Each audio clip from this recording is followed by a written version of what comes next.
আসসালামু আলাইকুম বন্ধুরা, দেখুন আজকে আমি বানাচ্ছি ফালুদা। এই যে এই ফ্লেভার, এই কোম্পানির ফালুদা। এখানে দুধ গরম করেছি করে আর জাস্ট ফালুদার ওই প্যাকেটটা কেটে এর মধ্যে দিয়ে দিয়েছি। দিয়ে এখন 5 থেকে 10 মিনিট রেখে ভালো করে ফোটাবো।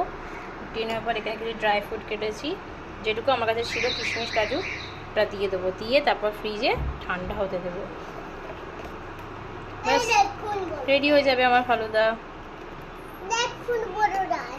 ফালুদা ফুটতে স্টার্ট করে দিয়েছে, দেখুন।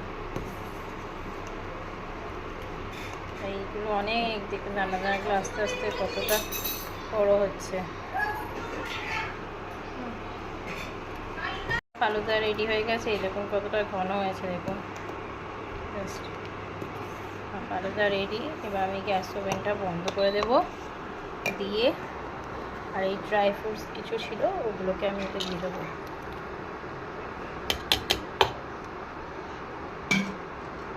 দিয়ে নিয়ে নেবো, নেড়ে বা এটা ঠান্ডা হলে আমি ফ্রিজে পুরে দেবো। বন্ধুরা দেখুন আমার ফালুদা একেবারে রেডি।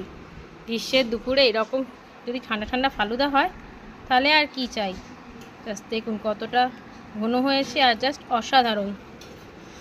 গ্রীষ্মের দুপুরে এরকম ঠান্ডা ঠান্ডা ফালুদা খাওয়ার মজাই আলাদা। বন্ধুরা ভিডিওটা ভালো লাগলে লাইক, কমেন্ট এবং চ্যানেলটাকে সাবস্ক্রাইব করে নেবেন। ফেসবুক থেকে দেখলে ফলো করে নেবেন, আর ইনস্টাগ্রাম থেকে দেখলেও ফলো করে নেবেন, আর ইউটিউব থেকে দেখলেন অবশ্যই চ্যানেলটা সাবস্ক্রাইব করবেন। আল্লাহ হাফেজ সবাইকে। আর একবার অন্তত এইভাবে ফালুদা বানিয়ে খেয়ে আমার কমেন্টে জানাবেন কেমন লাগলো।